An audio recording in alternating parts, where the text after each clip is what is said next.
नमस्कार, मी Rajratna Jondhale. Top news मराठीमध्ये आपलं स्वागत. 2019च्या विधानसभा निवडणुकीच्या नंतर राज्याला राजकीय भूकंपाची सवय झाली की काय असा प्रश्न उपस्थित व्हावा, अशा घटना 2024च्या विधानसभा निवडणुकीच्या नंतरही सुरूच आहेत. त्याचं महत्वाचं कारण म्हणजे नुकतीच दिल्लीमध्ये शिंदे गटाचे जे मंत्री आहेत, अर्थात भारत सरकारमध्ये जे मंत्री आहेत प्रतापराव जाधव यांनी डिनर डिप्लोमसी ठेवलेली होती. डिनर म्हणजे अर्थात स्नेहभोजन ठेवलेलं होतं आणि या स्नेहभोजनाला ठाकरे गटाचे 3 खासदार त्या ठिकाणी स्नेहभोजनाला उपस्थित होणे आणि त्याच अनुषंगाने आपला आजचा चर्चेचा विषय आहे शिंदेची डिनर डिप्लोमसी आणि ठाकरे गटाचे 3 खासदार गळाला का. आणि या चर्चेमध्ये माझ्यासोबत आहे माझा सहकारी संकेत देशपांडे. संकेत, 2019च्या विधानसभा निवडणुकीच्या नंतर राज्याला राजकीय भूकंपाची सवय झाली म्हणावं लागेल. कारण सध्या जर पाहिलं तर आता नुकत्याच विधानसभेच्या निवडणुकीचे निकाल जाहीर झाले, नुकतंच सरकार स्थापन झालेलं आहे आणि आता जर पाहिलं तर नवी दिल्लीमध्ये जे प्रतापराव जाधव मंत्री आहे शिंदे गटाचे, त्यांनी स्नेहभोजनाचे आयोजन केलेलं होतं. त्यामध्ये शिंदे अर्थात ठाकरेंचे 3 खासदार स्नेहभोजनाला उपस्थित राहिल्याचं पाहायला मिळालेलं आहे. निश्चितच राजरत्न, आपण या सगळ्यामध्ये जर आपण पाहिलं तर मागच्या अनेक दिवसांपासून एकनाथ शिंदेच्या शिवसेनेकडून जर आपण पाहिलं तर ऑपरेशन टायगरची जी आहे ती सुरुवात झाल्याचं आपल्याला पाहायला मिळत आहे. ऑपरेशन टायगरच्या अनुषंगाने जर आपण पाहिलं तर या 3 खासदारांचं जाणं म्हणजे सातत्याने चर्चा होताना अशी पाहायला मिळत होती की जे 9 खासदार आहेत लोकसभेतील, ज्याच्यामध्ये जर आपण पाहिलं तर अरविंद सावंत दक्षिण मुंबई लोकसभा, अनिल देसाई दक्षिण मध्य मुंबई लोकसभा, संजय दिना पाटील ईशान्य मुंबई लोकसभा, नागेश पाटील अष्टीकर हिंगोली लोकसभा, संजय जाधव परभणी लोकसभा, डॉक्टर संजय देशमुख यवतमाळ वाशिम लोकसभा, राजाभाऊ उर्फ पराग प्रकाश वाझे नाशिक लोकसभा, भाऊसाहेब वाकचौरे शिर्डी लोकसभा आणि ओमराजे निंबाळकर धाराशिव लोकसभा, असे जे 9 खासदार लोकसभेचे आहेत. या 9 खासदारांपैकी 5 ते 6 खासदार जे आहेत ते एकनाथ शिंदेच्या शिवसेनेमध्ये जातील असं सांगितलं जात होतं. मात्र या खासदारांनी थेट महाराष्ट्र सदनामध्ये पत्रकार परिषद घेत एकजुटीचं जे आहे ते बळ दाखवलं. मात्र संजय दिना पाटील हे या कार्यक्रमाला जे आहेत किंवा या पत्रकार परिषदेला जे आहेत ते उपस्थित नव्हते. हे संजय दिना पाटील राजरत्न एकनाथ शिंदेना जो महादजी शिंदे राष्ट्रगौरव पुरस्कार मिळाला त्या पुरस्कार सोहळ्यामध्ये दिसले होते. ज्या पुरस्कार सोहळ्यावरनं संजय राऊतांनी थेटपणे ज्येष्ठ नेते शरद पवार यांच्यावर टीका केलेली आहे. मात्र त्यावेळी जर आपण पाहिलं तर काही दिवसांसाठी राहिलेली ही चर्चा जी आहे ती आता पुन्हा सुरू होताना आपल्याला पाहायला मिळते. याचं कारण ठरलंय ते एकनाथ शिंदेचे पुत्र श्रीकांत शिंदे यांनी आयोजित केलेलं स्नेहभोजन. ज्या स्नेहभोजनाला संजय जाधव, भाऊसाहेब वाकचौरे आणि नागेश पाटील अष्टीकर या 3 खासदारांनी लावलेली उपस्थिती, एका बाजूला मोठ्या प्रमाणावर चर्चा होत असताना अशा पद्धतीने खासदारांनी उपस्थिती लावणं, त्यामुळे हे 3 खासदार शिवसेनेत जातील अशी चर्चा जी आहे ती सुरू झाल्याचं पाहायला मिळतंय. संकेत, आपण पाहतोय, तुला आठवत असेल 2 दिवसांपूर्वीच शरद पवार यांच्या हस्ते महादजी शिंदे राष्ट्रगौरव पुरस्कार उपमुख्यमंत्री एकनाथ शिंदे यांना जाहीर झाला. स्वतः शरद पवार यांच्या हस्ते तो पुरस्कार देण्यात आला आणि त्यानंतर अक्षरशः ठाकरे गटाचे जे प्रवक्ते आहेत, राज्यसभेचे खासदार आहेत संजय राऊत यांनी अत्यंत कडव्या भाषेमध्ये शरद पवार यांच्यावरती टीका केली होती. आणि आज आपण पाहतोय की ज्यांनी महाराष्ट्र फोडला अशांचा तुम्ही सत्कार करताय असं सुद्धा संजय राऊत म्हणालेले होते. आणि आज चक्क ठाकरेंचे 3 खासदार कालच जाऊन थेटपणे स्नेहभोजनाचा आस्वाद घेतात.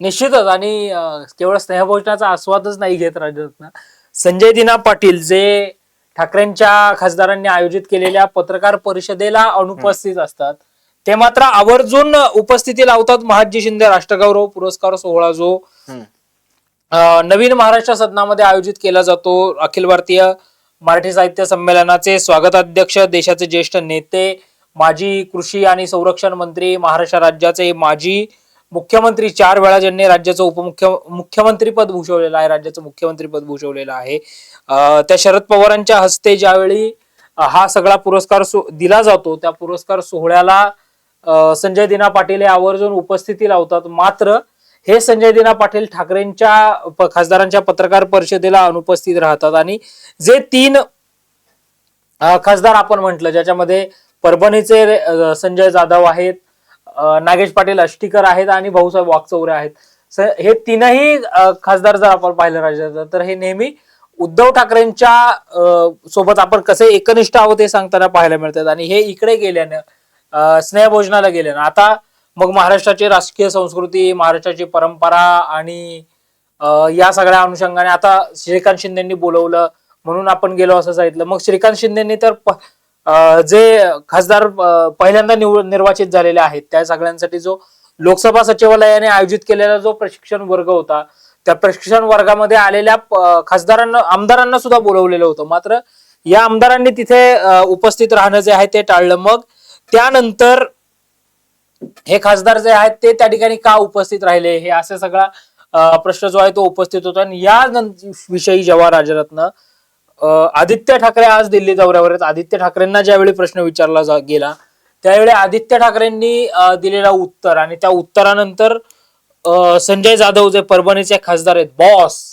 अशी ज्यांची ओळख आहे, त्या संजय जाधवांचा पारा अगदी चढल्याचं आपल्याला पाहायला मिळालं. पत्रकारांना एकेरी भाषेत चल म्हणून ज्या पद्धतीने त्यांनी उत्तर दिलं, म्हणजे हे कुठेतरी योग्य उत्तर नसल्यामुळे मग पत्रकारांवर आवाज चढवून वेळ मारून नेण्याचा प्रकार जो आहे तो संजय जाधवांनी केल्याचं पाहिलं. पत्रकारांनी प्रश्न काय विचारला होता संजय जाधवांना, की जे तुमच्या पक्षाचे नेते संजय राऊत हे टीका करतात, शरद पवार यांच्यावरती टीका करतात की शिंदेचा सत्कार केला म्हणून, आणि तुम्ही त्याच पक्षाचे खासदार आहात आणि तुम्ही थेटपणे या स्नेहभोजनाचा आस्वाद घेता, तेव्हाच ते म्हणे चल, या भाषेमध्ये त्यांनी थेटपणे पत्रकाराला या भाषेमध्ये ते बोललेले आहेत. खरं तर पत्रकारांचं काम आहे प्रश्न विचारणं निश्चित. अर्थात त्या बाबतीमध्ये लोकप्रतिनिधींनी सुद्धा उत्तर देणं हे अपेक्षित आहे, परंतु अशा प्रकारे पत्रकारांना उद्गारणं योग्य नाहीये. दुसरी एक महत्वाची बाब बघितली संकेत, तर आज जे आदित्य ठाकरे आहे, शिवसेना ठाकरे गटाचे नेते आहेत, त्यांनी वारंवार म्हणतात की ज्यांना पक्षातून जेवढी लोक घेऊन जायची तेवढी लोक घेऊन जा असं ते म्हणतात. आणि दुसऱ्या बाजूला त्यांनी सांगितलं की यापुढे जर तुम्हाला शिवसेनेच्या स्नेहभोजनाला जायचं असेल तर तुम्हाला परवानगी घ्यायला लागेल, असं सुद्धा आदित्य ठाकरे म्हणाले.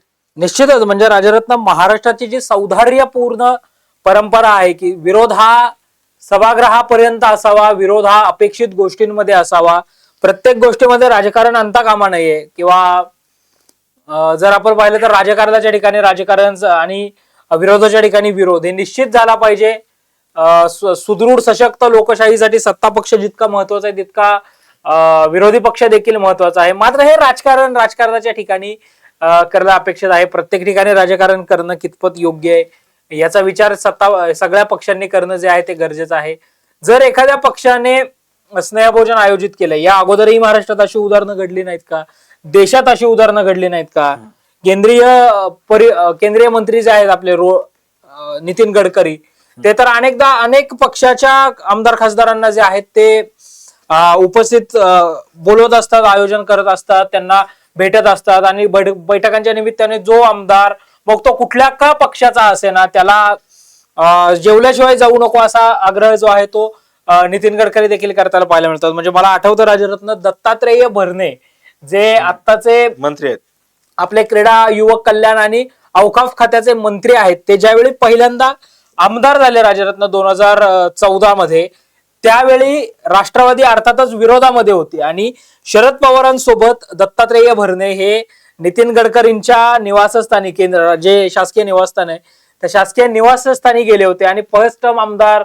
मग इंदापूरमध्ये माझ्या मतदारसंघातली बाबा रस्त्यांची कामं आहेत, आणखीन काही प्रमुख कामं आहेत, असं सगळं दत्तामामांनी नितीन गडकरींच्या कानावर घातलं. नितीन गडकरींनी ते ऐकून घेतलं आणि गडकरी जाताना त्यांना म्हटले की तू फर्स्ट टर्म निवडून आलेला आहेस, नुकतीच निवडणूक झाली होती. महाराष्ट्र सदनामध्ये या सगळ्या आमदारांची व्यवस्था होत असते, मात्र तिकडे जाण्यापेक्षा तू माझ्याकडे माझ्या घरात जे आहे ते जेवून जा. आणि त्याचा उल्लेख थेट दत्तात्रय भरणेंनी एका व्यासपीठावर केला होता की नितीन गडकरी साहेबांचा कढीवडा मी खाल्लाय.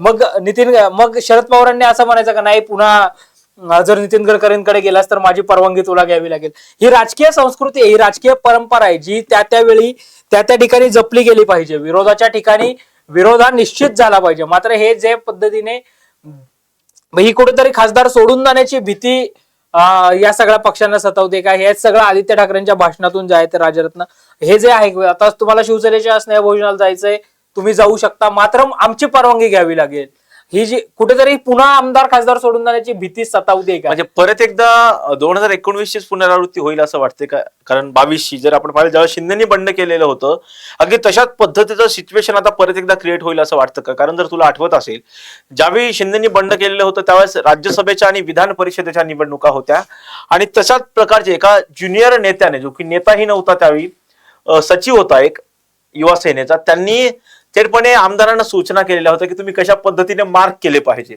आणि जे गटनेते होते त्यांनाच बाहेर ठेवलं होतं. आणि जे गटनेते होते त्यांनाच बाहेर ठेवलेलं होतं. आणि त्यामुळे कुठेतरी रोषातून शिवसेनेमध्ये मोठं बंड झालेलं होतं. अक्षरशः शिवसेनेचे 2 तुकडे झाल्याचं पाहायला मिळालेलं होतं.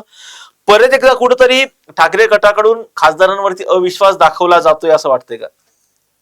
निश्चितच राजरत्न, म्हणजे पुढच्याच ठेच मागचा शहाणा असं म्हणणं, असे मराठीमध्ये म्हण आहे. आणि त्या अनुषंगाने जर आपण पाहिलं तर आमदार आणि खासदारांना त्यांच्या मतदारसंघातले प्रश्न सोडवण्यासाठी, अर्थातच जरी तो आमदार विरोधी पक्षातला असेल तरी आमदाराला साधारणतः 1,00,000 सव्वा लाख मतदारांनी जे आहे ते निवडून दिलेलं असतं, खासदाराला 3-3.5 लाख मतदारांनी जे आहे ते निवडून दिलेलं असतं. आणि या सगळ्याचं प्रतिनिधित्व करत असताना पुढच्या 5 वर्षामधला विकासाचं विजन मांडत असताना सगळ्या पक्षांशी सौहार्दपूर्ण संबंध राखणं हे आमदार खासदारांसाठी तितकंच महत्वाचं असतं. त्या दृष्टिकोनातनं सत्ता पक्षाची भेट, मग कधी सत्ता पक्षाच्या स्नेहभोजनाला जाणं, यात काही गैर आहे असं नाही.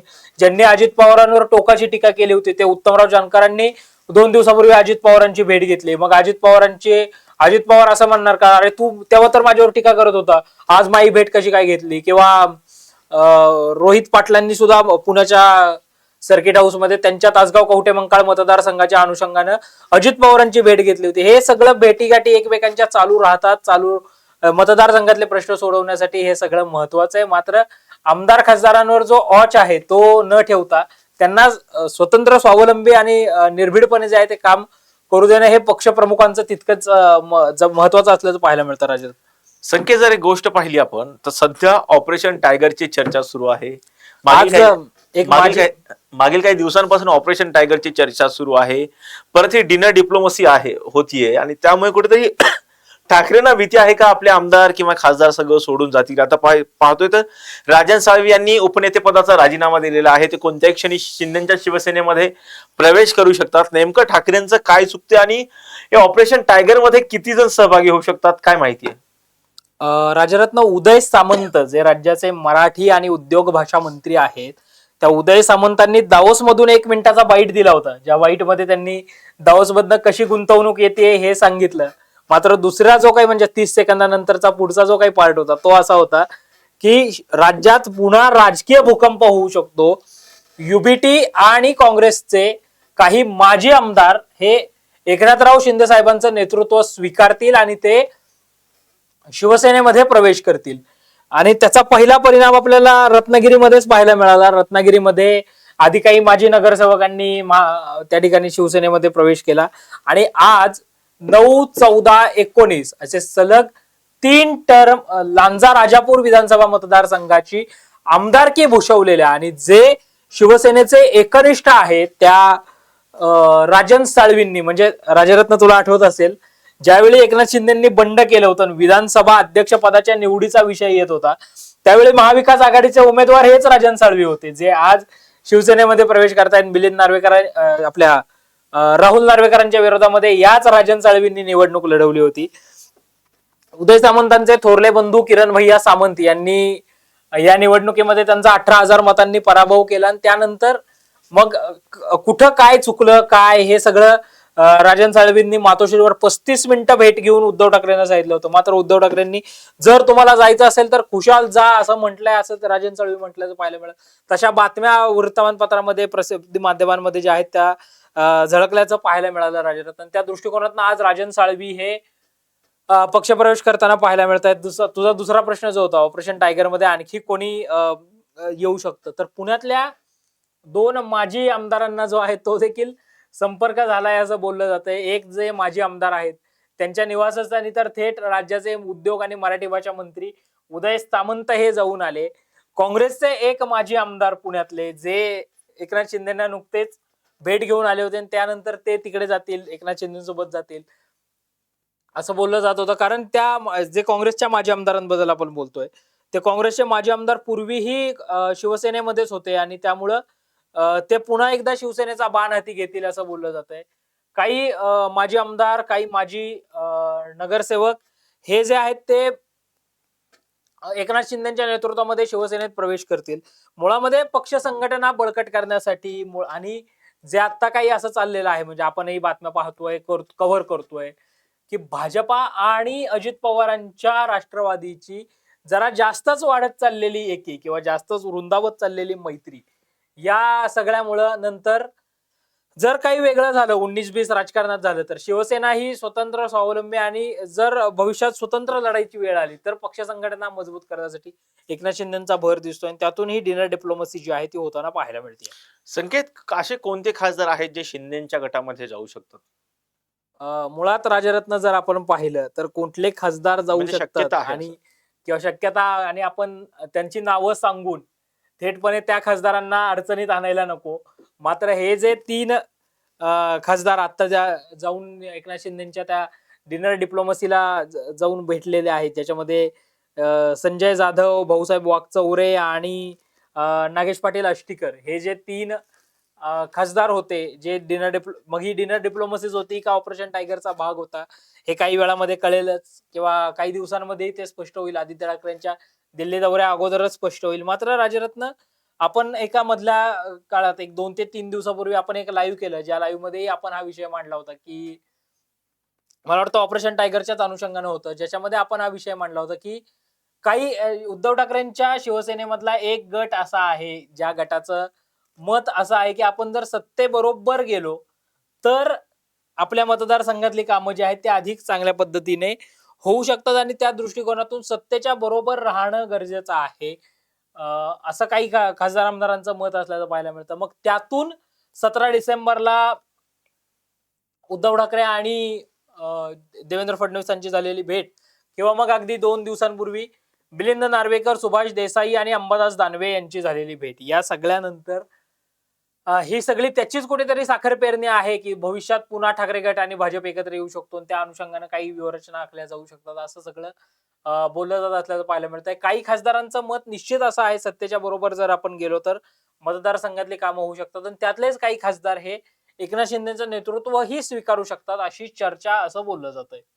खरं तर एकनाथ शिंदे यांनी आयोजित केलेल्या डिनर डिप्लोमसीला अर्थात एकनाथ शिंदे म्हणजे शिंदे गटाने आयोजित केलेल्या डिनर डिप्लोमसीला ठाकरेचे 3 खासदार उपस्थित होते. हे 3 खासदार शिंदेच्या गळाला लागतात का हे पाहणं आता महत्वाचं असणार आहे आणि आम्ही या प्रत्येक घटनेचे अपडेट टॉप न्यूज मराठीच्या माध्यमातून तुमच्यापर्यंत पोहोचवणारच आहोत. यासाठीच पाहत राहा टॉप न्यूज मराठी.